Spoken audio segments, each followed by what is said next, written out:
Hey friends, it's Joby here with a video review of Bloodborne for Oz gamers. Strap in because it's going to be a long one. First of all, the basics. For this video review, I'm going to play through some Chalice dungeons. This lets me avoid spoiling the game for you while also showing off some of the gameplay the game features. Let's hope I don't die too much. I'm playing on PlayStation 4, I'm recording with the Elgato Game Capture HD60, and the software for the game was provided to me by Sony Australia for the purposes of review. Let's jump in. Bloodborne is an action RPG created by From Software, a Japanese company most famous for its Souls series of games. Demon's Souls, Dark Souls, and Dark Souls 2 are all From games, and, unsurprisingly, they all share common themes. Rich worlds full of deep, mostly unstated lore, complex combat systems based on intricate stat calculations and varied animations, and, of course, crushing difficulty. Bloodborne, by these measures and more, is a Souls game in everything but name. You light bonfires, you collect souls, you die and lose all of those souls, you contemplate quitting forever, you question your self-worth, you kill a boss, you feel validated as a person, and then you move on. The cycle a player finds themselves is constant, soaring profits followed by significant one-time losses. Still, it's not exactly the same as Dark or Demon's Souls. There are differences, and these differences are significant. Bloodborne pushes the pace of the action in a way the Souls games never did. When you lose health in Bloodborne, the health bar stays full for a moment, and you have a brief opportunity to regain some or all of it by pressing the attack. If you don't attack inside 3-ish seconds, or if you get hit again, you'll lose that health, and the best way to get it back will be via blood vials. There are other ways, but blood vials are the primary method. This changes how you approach combat in the game. The risk-reward scenario is different. Health lost isn't gone for good, so taking damage isn't that big a cause for concern. There are absolutely bosses where, provided you aren't staggered for too long, taking a hit to getting close to them is better than hanging back and waiting for an opportunity to strike that might not come. This is what Bloodborne does so well, amplifying part of what drove players in the Souls games before it.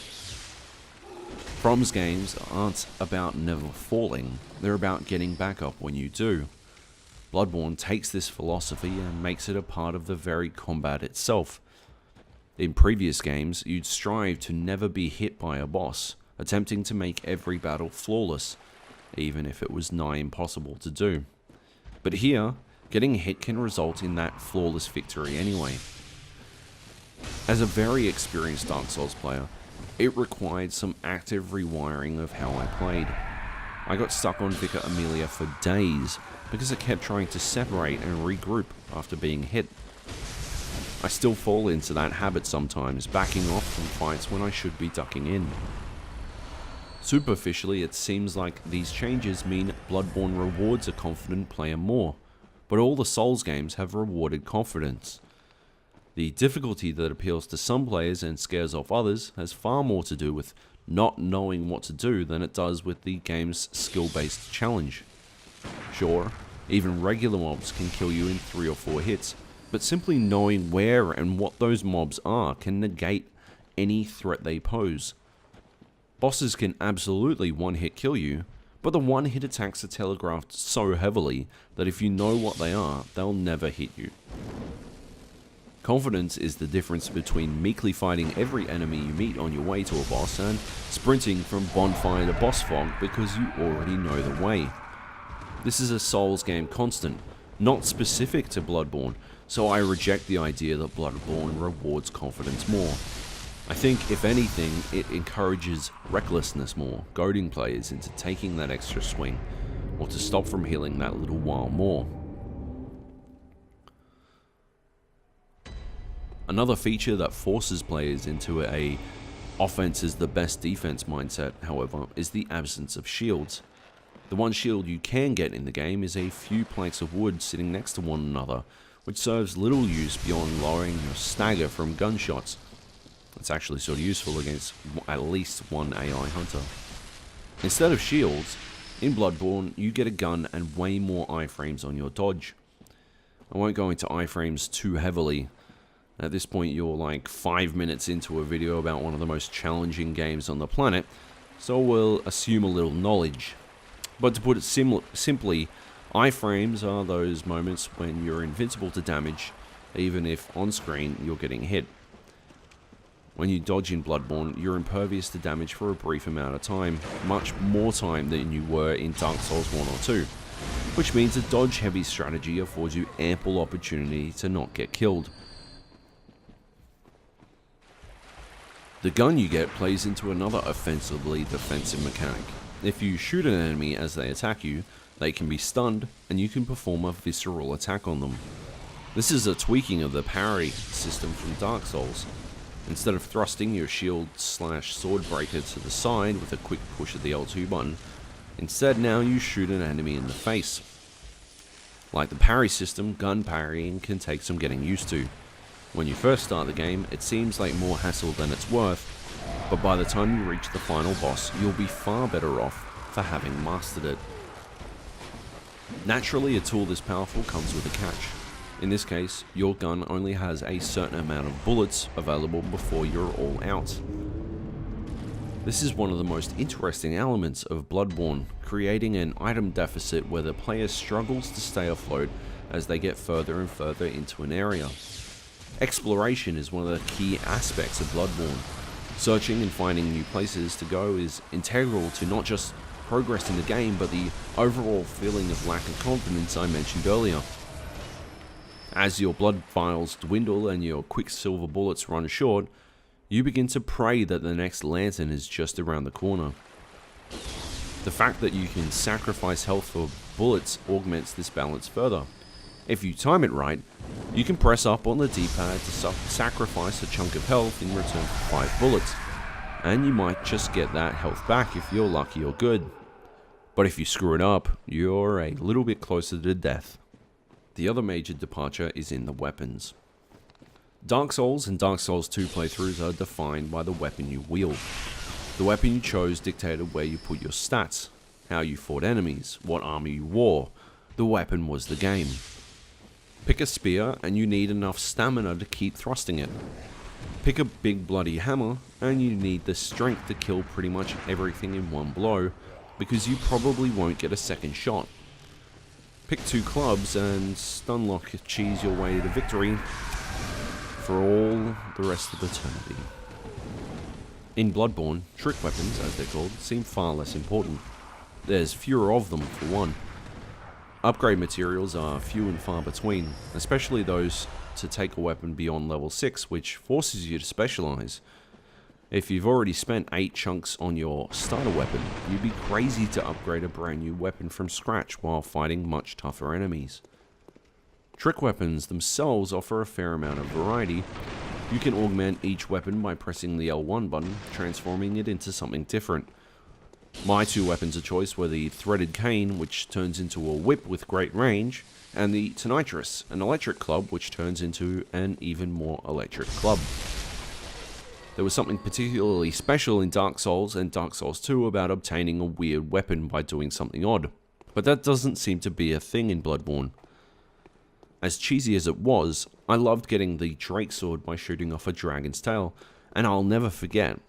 Seriously, I am incapable of forgetting about the 300-ish attempts it took me to earn the Moonlight Greatsword in Dark Souls 2. For all their weird and wacky transformations, weapons in Bloodborne lack the character of their Souls variants. The best effort Bloodborne can manage in this regard is via blood gems, which you can socket into weapons to boost their damage, augment their damage type, or give your weapon a dozen or so other effects. Through these gems, the game's action RPG element takes control.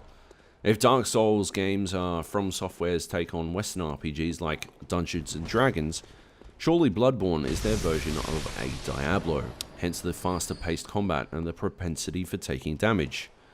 Health potion spam is something all Diablo players understand, and getting health back by attacking mid-combat is a very similar concept. So too is the RNG element blood gems bring to the fore via the game's Chalice dungeons. In Root Chalice dungeons, players can get random gear, primarily weapon variations and blood gems. The idea here is that players will run the Chalice dungeons over and over to get the gems they need or the weapon variants they want. It's the endgame of Bloodborne, in much the same way that farm running dungeons is the endgame in the Diablo series. If only they decided to mimic Path of Exile's endgame instead. There is very little satisfying about running Chalice dungeons. Trap heavy and needlessly dark, they feature the same room repeatedly. There's no lore here either. Chalice dungeons make the understated story of the main campaign look like Robert Jordan's wordy narratives. You'll quickly come to recognize the basics. This room always has ladders. That room almost always has guys drop down from the top. There's consistently a secret tunnel here that you can very easily miss. That sort of thing. The best thing Chalice dungeons offer is a dozen or so new bosses that you won't encounter in the campaign. But even these are too often repeated, depending on your Chalice dungeon depth. What these instead primarily represent is a significant departure from how I've always played From games. In Chalice dungeons, powering your way through to the end is actively punished. The only way to summon a new dungeon is by acquiring the materials needed in earlier dungeons, forcing you to search through every nook and cranny of each dungeon before you can move on to that dungeon level's boss. Instead of being a compelling endgame adventure, Chalice dungeons become a chore. Of course, diehards won't mind what I call a lack of endgame, but diehards probably won't think of New Game Plus as a hollow waste of time either. With all the same items as New Game, however, it truly is a waste of time. Except for some easy to earn bloodstone chunks and the only damn blood rock in the campaign, which is used and needed to upgrade a weapon to plus 10, NG Plus offers nothing beyond the New Game experience. On the other hand, a lacking endgame is not a non-problem in a game as complex and rewarding as Bloodborne. You more than got your money's worth from the campaign when you played it through once.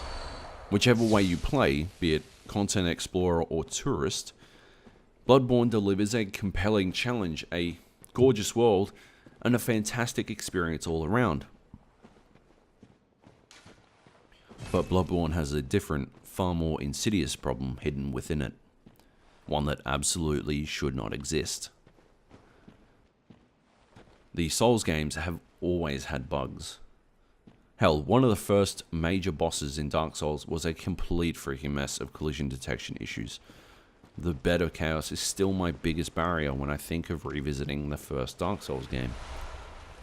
You could clip through the game world, dupe items, get stuck in the wall during the goddamn Smelter Demon fight, and find yourself unable to move even though he's on 5%, and you could beat him if only the game would let you just get out of the wall!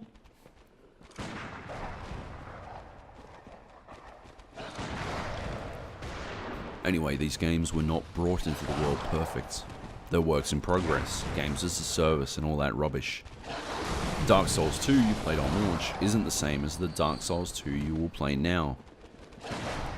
I often joke with friends that my beating the Shrine of the Mana is worth more than theirs, because I did it before From patched it to be ever so slightly easier.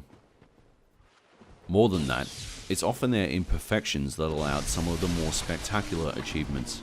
The sub-hour speedruns and such only exist because players can circumvent the game's rules. For the regular player, these things aren't usually issues. Yes, getting stuck in a wall on the Smelter Demon is frustrating, but you can learn to avoid it.